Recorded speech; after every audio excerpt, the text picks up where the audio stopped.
The graph editor is the most advanced keyframe manipulator in Blender. To access the graph editor, you have a few options.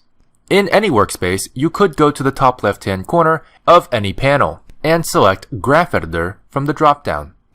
Alternatively, you can go to the Animation workspace and go to the Dope Sheet area.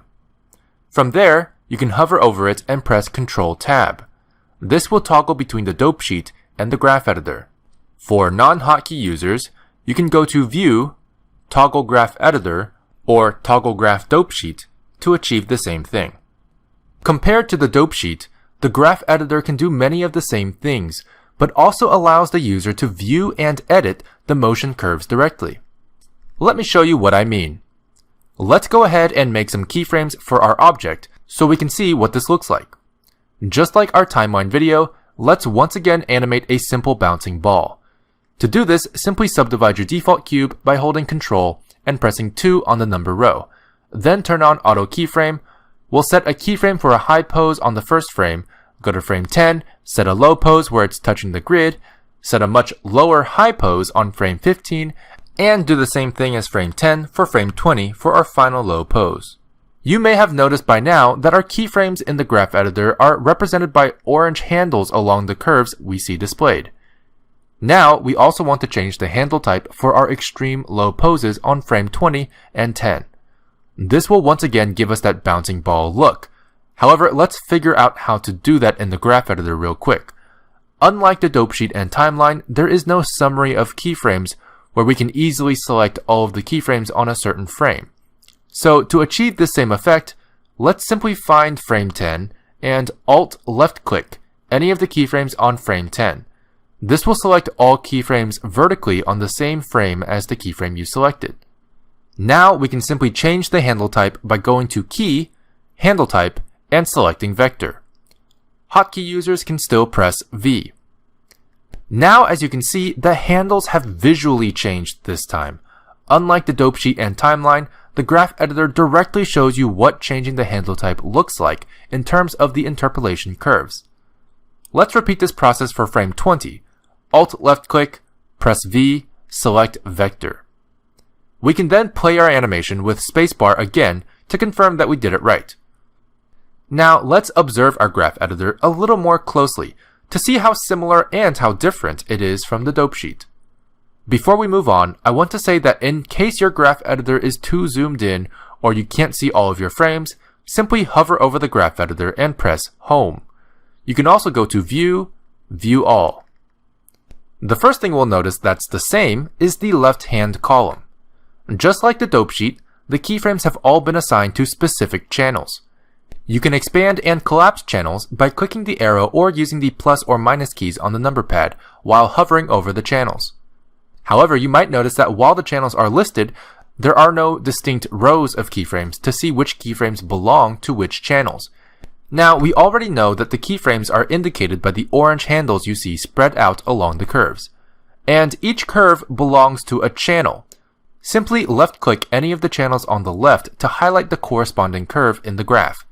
To isolate a curve, you can left-click to select it, go to the channel menu, and click Hide Unselected Curves. For hotkey users, you can press Shift-H, as in hide. This will hide all other curves for you. To unhide all other curves, simply go back into the same channel menu and select Reveal Curves. For hotkey users, you can press Alt-H. Now, let's go ahead and isolate only the location curves and try to manipulate our keyframes and curves using the graph editor. As you can see, each of the keyframes in each channel exists on their respective curves as these orange handles, which we can select and transform using the same selection and transformation options we typically have in Blender. I'm going to simply shift left click a few of these keyframes and start using G, S, and R to transform them.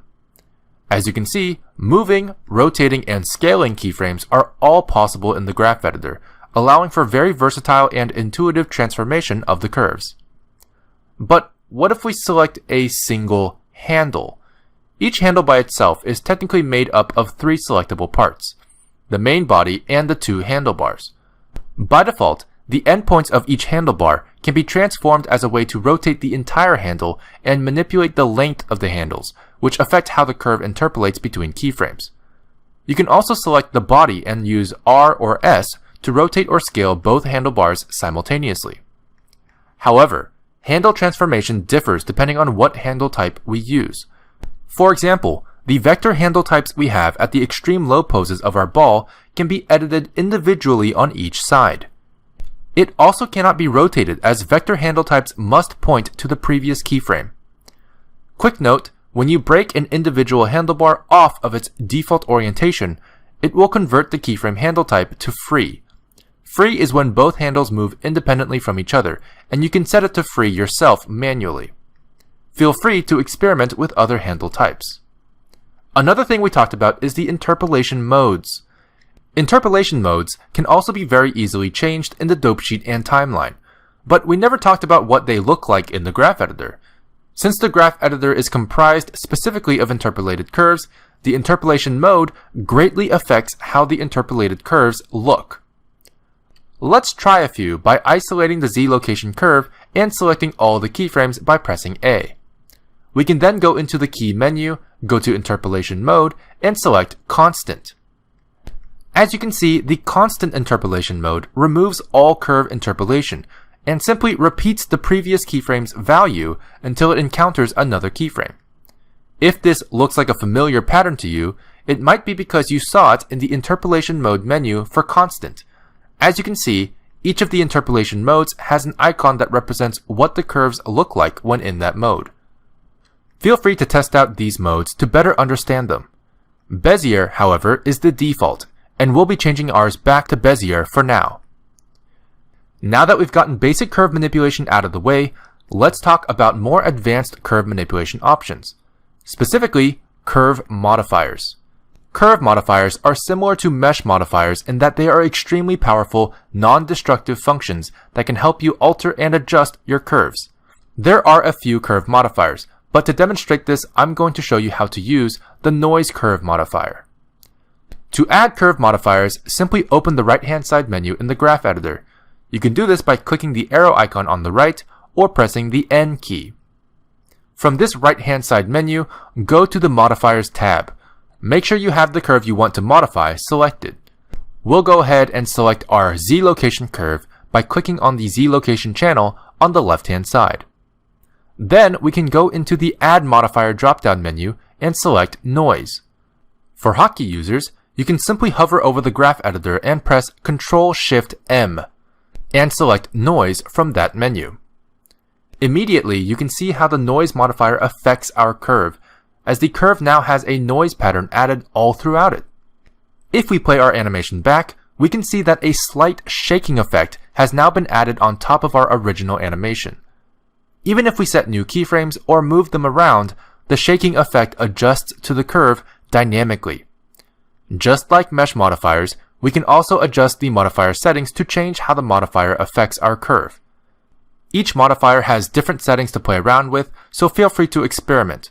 But these two options at the bottom are available for every single curve modifier. This is because they affect the on and off state of the modifier. If we expand the Restrict Frame Range option, we can see a start and end range that we can set. This will allow us to restrict the effect of the modifier to specific frames along our curve.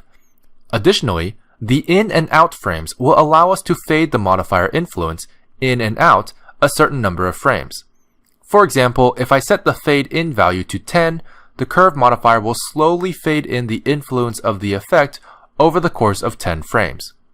Furthermore, you can also manually adjust or keyframe the influence slider just below that under Use Influence. Collapsing either of these options will also disable them. Now, some of you may remember that the icon for modifiers for meshes is a wrench icon in the Properties tab. Similarly, in the graph editor, wrench icons also represent curve modifiers, but the only time you see this icon is next to the channel names. That's because this wrench icon next to the channels in the graph editor is for toggling on and off curve modifiers for that specific curve for your convenience.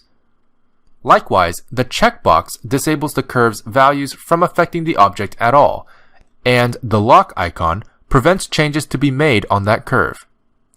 As a final note, several of the dope sheet and timeline features exist here as well. For example, you can still add markers in the graph editor and edit them, and you can also set your preview range in the same way. I hope this video gives you a fundamental understanding of the graph editor in Blender.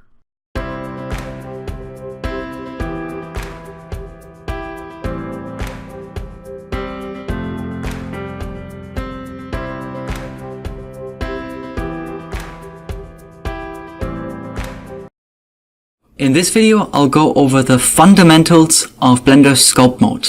I'll try to keep this video as short as possible and only talk about the essential sculpt mode related features. A lot more can be found and looked up further on the Blender manual. If you might have any questions on how a setting in the interface works, you can always right-click on anything in the interface and click on Online Manual, or hover over it with the mouse and press F1. This will take you directly to the official documentation of any particular feature in the interface. These fundamentals I will be talking about might not seem like much, but don't mistake that for lacking depth for the sculpting workflow. Most other features, modes, and editors are kind of feeding into the possibilities of Blender as a sculpting tool. There will also be features that I will be intentionally leaving out to not make this video too bloated or complex. Also, before we start, I can highly recommend you to get a pen tablet to really get the most out of sculpting, drawing, and painting in Blender. There are many settings that relate to pressure sensitivity, and sculpting with a pen is generally faster, easier, more comfortable, and ergonomic for your hands. It doesn't need to be a very expensive pen display. There are many affordable options for tablets on the market. So if you're not familiar at all with sculpting in digital software, then look at it more like traditional sculpting with clay. Instead of modifying the geometry of your object in edit mode, you are dynamically adding, removing, and moving around the shapes of your object to affect your surfaces and volumes more freely and dynamically. To enter sculpt mode in Blender, you can switch the mode in the top left corner of the 3D viewport, or use the pie menu with the shortcut Ctrl-Tab. This will change the options in the interface and replace your cursor with a brush circle. The way you interact with your object in sculpt mode is generally to left-click onto the surface of your object. By default, you are using the draw brush. Any vertices within the brush radius are then pushed outwards. Holding Ctrl while doing this will result in the opposite effect, in this case pushing the affected vertices inwards. When holding Shift, it will smooth the affected vertices. Press F to change the scale of your brush and left-click to apply the change. Also press Shift F to change the strength of your brush. All these settings can be seen and changed in the tool settings in the top bar and the sidebar of your 3D viewport. If you cannot see these areas of the interface, the way to toggle them is by using the shortcut T for the toolbar, N for the sidebar and looking into the tab called Tool, and right mouse button clicking on the header and enabling Tool Settings to get the top bar. It's not called top bar anymore. It was at some point during the development of Blender 2.8, so the name kind of stuck with me. And it's going to stay there for a while. You can also toggle these areas while clicking on View and toggling them there. There might also be a bit of confusion with the difference between tools and brushes. So to explain the terminology a bit more, the tools you see in the toolbar each have distinct settings and behaviors. If you switch between them, you might notice that the options in the top bar and particularly in the brush settings are different. A brush in this case is a saved preset for these settings. You can change the available brush settings freely at any point, and their settings will be saved to the brush you are currently using. If you want to reset the brush to the default settings at any point, you can do it in Brush and clicking on Reset Brush. Or alternatively, you can also press F3 and search for Reset Brush. You can also create new brushes at any time in the brush settings. To delete a brush properly, hold Shift and click on the X icon. After reloading your file, the brush should be gone for good. But let's actually go through the tools that are at your disposal, what they are for, and what settings they provide. So one thing you might notice is that the tools in the toolbar are color-coded. So blue generally stands for simple adding and subtracting of volume. Red is increasing and decreasing contrast in different ways. Yellow is for grabbing behavior instead of drawing lines on the surface. And gray is for tools that affect the model in different ways, like hiding or masking geometry. But we'll get into all of these tools in a moment. The default and topmost is the draw tool. This one is the simplest one out of the blue selection, with the main effect of adding and subtracting. The direction that the brush pushes the geometry in is based on the average normal direction of all the vertices within your brush radius. If you don't know what normals are, they are basically the direction that any vertex, edge, or face is facing towards. To have them visualized, you can enable the normal overlays in edit mode. The shortcut for the draw tool is X. The next two tools in the list are clay and clay strips, which are very similar. Just like draw, they add and subtract, but have a secondary effect of flattening the affected surfaces. This makes these brushes great for building shapes and forms early on while sculpting, since they can easily replace previous strokes by flattening them out while you add and remove more volume. The difference between the two is that clay strips uses a square, sharper profile, while clay is very circular and smooth instead. Clay strips is generally great as a more aggressive and rougher version of the two, to build volumes and shapes. The clay tool has the shortcut C, while the clay strips brush has no shortcut by default. The layer tool is also for adding and subtracting, but has the extra settings to define a maximum height. This way you can more precisely add strokes that won't exceed a certain height, and even make the heights persistent for multiple strokes after one another. This one's shortcut is L. The inflate tool is the most unique out of the blue ones.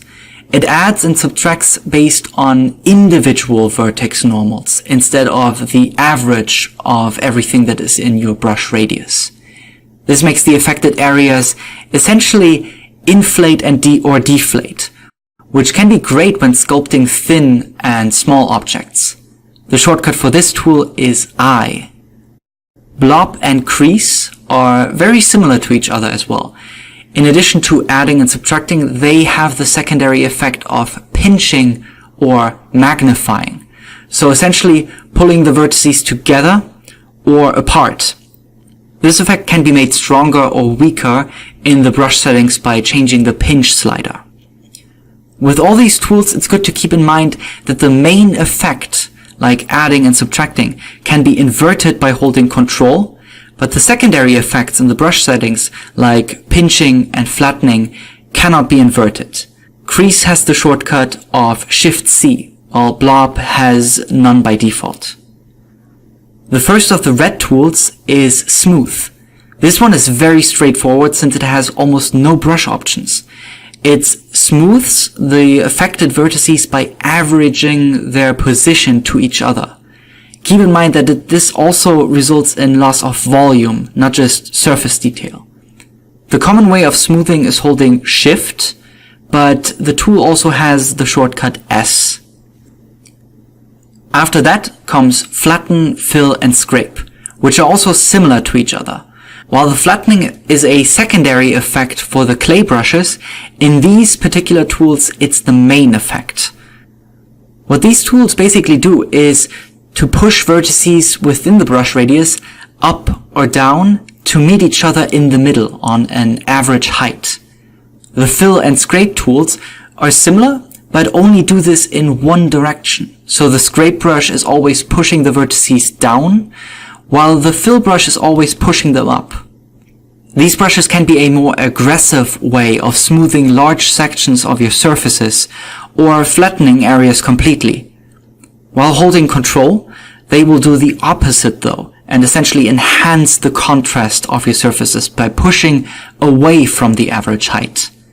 You can also change the plane offset slider in the brush settings to define the average height where these vertices meet. So instead of meeting at the middle, they can be pushed further up and down to meet somewhere else. Flattening has the shortcut of Shift-T, while Scrape and Fill have none by default. Pinch is also very familiar.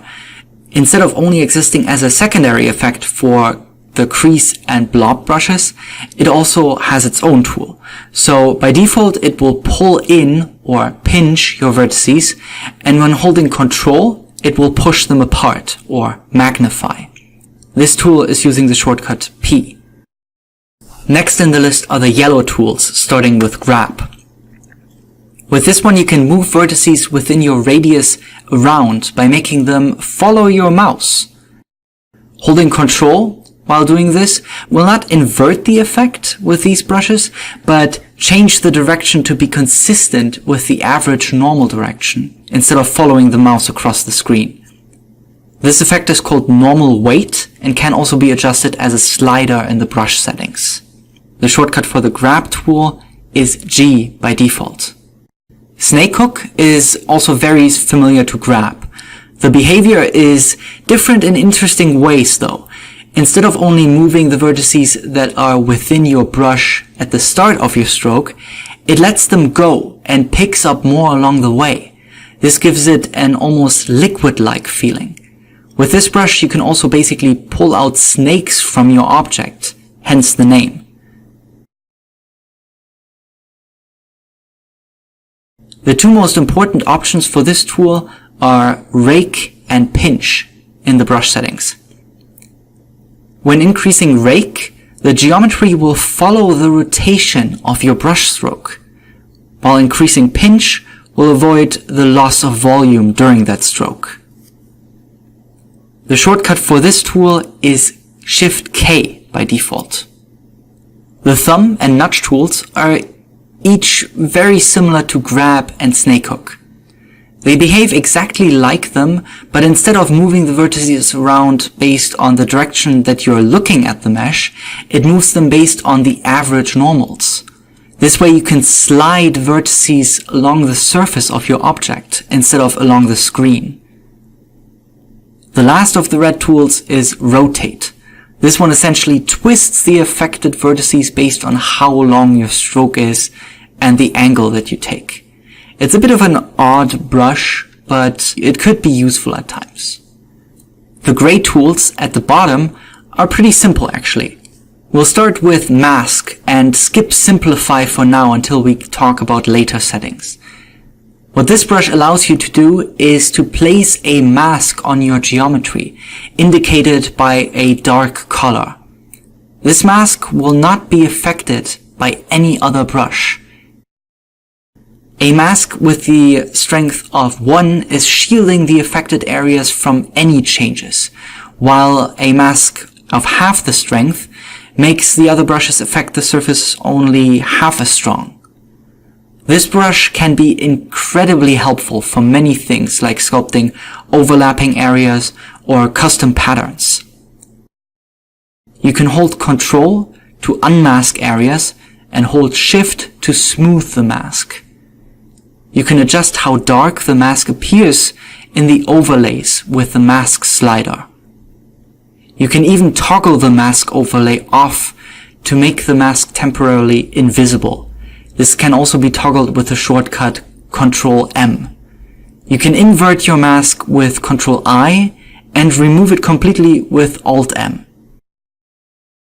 Very similar to the mask tool is the box mask. If you click and hold on the tool, it will actually reveal the lasso mask tool as well. These are very similar to the regular box and lasso select in object and edit mode. At the moment they unfortunately have no additional options, but they're surely coming for the next Blender release. You can also access the box masking with the shortcut B and lasso masking with holding down Ctrl, Shift, and left mouse click.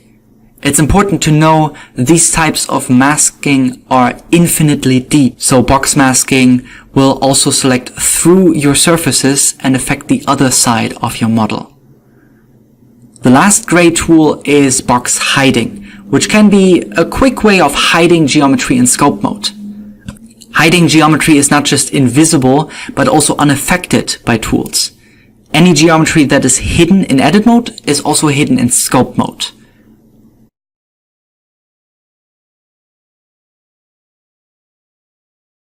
The last tool in the list is annotate to draw annotations, just like in any other mode.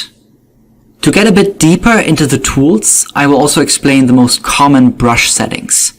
This will not be an extensive overview, so again I can recommend to visit the Blender manual if you have any questions in the right mouse button menu or pressing F1 while hovering over any setting.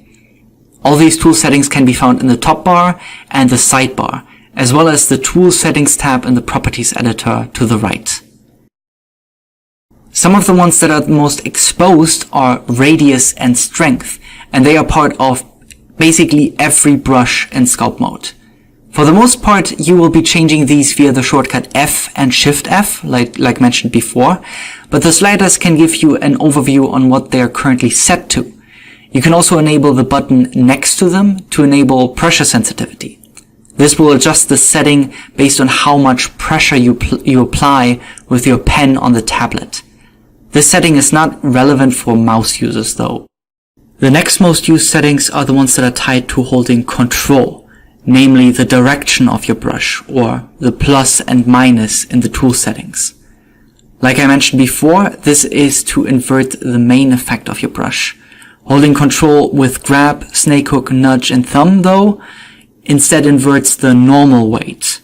You also have more advanced settings in the brush drop-down. Here you can adjust the behavior of your brush in more detailed ways. A very common brush setting for almost every brush is Auto Smooth, which adds a secondary smoothing effect for your brush stroke. You can enable pressure sensitivity on a lot of these settings as well. For example, enabling pressure sensitivity on both the Strength and Auto Smooth has the effect of applying more pressure to add or subtract volume and applying less pressure to get more of a smoothing effect. More examples for brush settings are settings like pinch, rake, and plane offset, which we mentioned before. Another very common one is accumulate, which removes the strength cap of your brush and lets you infinitely apply the stroke on your surface. You can also apply textures to your brushes. This allows you to use patterns for your brushes instead of just the usual circular fall off. For this, you can click on New or select an existing texture from the texture list. New textures are blank by default, so to load an image to your texture, you need to go to the Texture tab in the Properties editor and select Create or Open a new image from the file browser. Once an image is selected, you can rename the texture for organization's sake. For textures, you have a variety of options in the tool settings. You can, for example, change the mapping, which will change the way the texture is being projected through your brush. You can also change the angle of your texture or enable rake to make it follow the rotation of your stroke, just like with the snake hook brush. The offset and size of your texture is also freely adjustable below. For your stroke, you can also change the behavior. The default stroke method is often space, which applies the brush strength every time after a certain distance in your stroke. Increase the spacing and you will get dots that are further apart, and decrease it to get a very smooth but also very strong stroke. Smooth stroke is also often used and has the shortcut Shift-S to toggle it. The effect this has on the brush is like dragging a paintbrush along a rubber band. You can change the radius and factor to make the stroke more or less smooth. The fall-off curve settings are relatively simple. Your sculpting stroke always has a profile. By default, it's using a smooth curve that you can see in these settings, or by pressing F or Shift F. You can either manually change the curve to be sharper or rounder by adding and moving points, or even make a completely custom profile. Points in the curve are added and moved by left-clicking, and you can remove them easily by dragging them to the endpoints of the curve. You can also just select a preset, which will give you the most optimal results. With the display options, you can change the look of your brush, but not much functionality-wise. And then further down in the tool settings, we finally get to symmetry. These options let you mirror or duplicate your stroke on your object while you sculpt. The most basic ways to use symmetry is to toggle X, Y, and or Z mirror to mirror your stroke across a certain axis. These symmetry options will use the origin of the object and its rotation as the center axis of where to mirror your strokes from. You can also lock and tile your stroke in certain axes. Even radial symmetry is available to repeat strokes multiple times around your object. Unfortunately, there's no dynamic preview of these points where it's going to be mirrored or duplicated, but this is a feature that is coming for the next version of Blender. Lastly, it's time to talk about adaptive sculpting methods. You could of course just sculpt on your subdivided cube, but there are better ways of providing you with more resolution to sculpt on. One of them is dynamic topology, or dyntopo in short. You can find it towards the end of your tool settings usually. When enabled, your sculpting brushes will dynamically tessellate your surfaces to add or remove detail. This way, you don't really have to worry about running out of geometry to sculpt on, because it will always auto-generate it for you. You can enable dynamic topology with the shortcut Ctrl-D. You might get a warning message when trying to enable dynamic topology, letting you know that it will not preserve some object data like UVs, vertex groups, and vertex colors.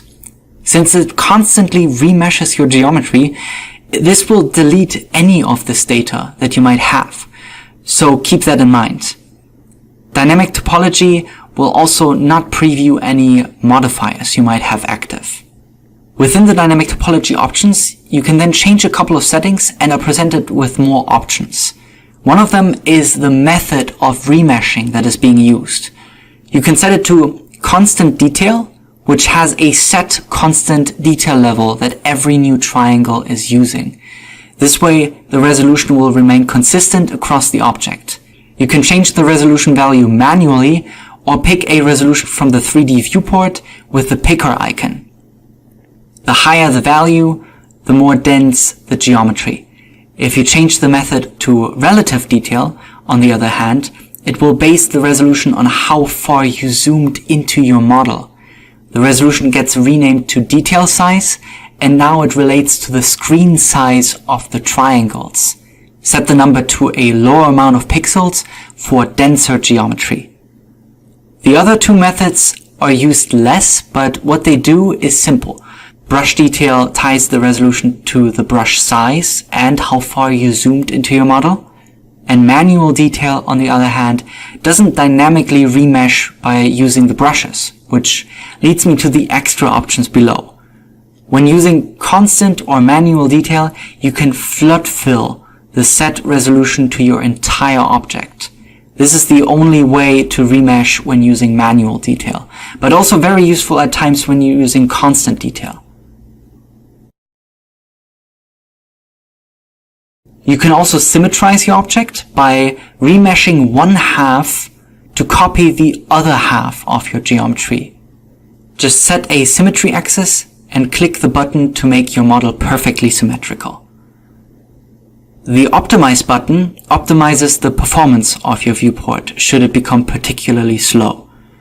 Almost all brushes are using dynamic topology, but the Simplify tool is the one that exclusively reacts to it. There's also another way of adding more geometry to your object apart from dynamic topology, and that is multi-resolution. This is a modifier that can be added in the Modifier tab in the Properties editor. This adds an interface to add subdivisions to your object while being able to sculpt on the individual levels.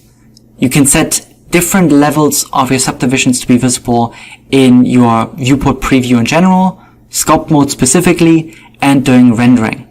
I can recommend to always leave it at Catmull Clark, since simple just adds more geometry without smoothing the result. And those are the basics. The rest can be found in the online manual for Blender.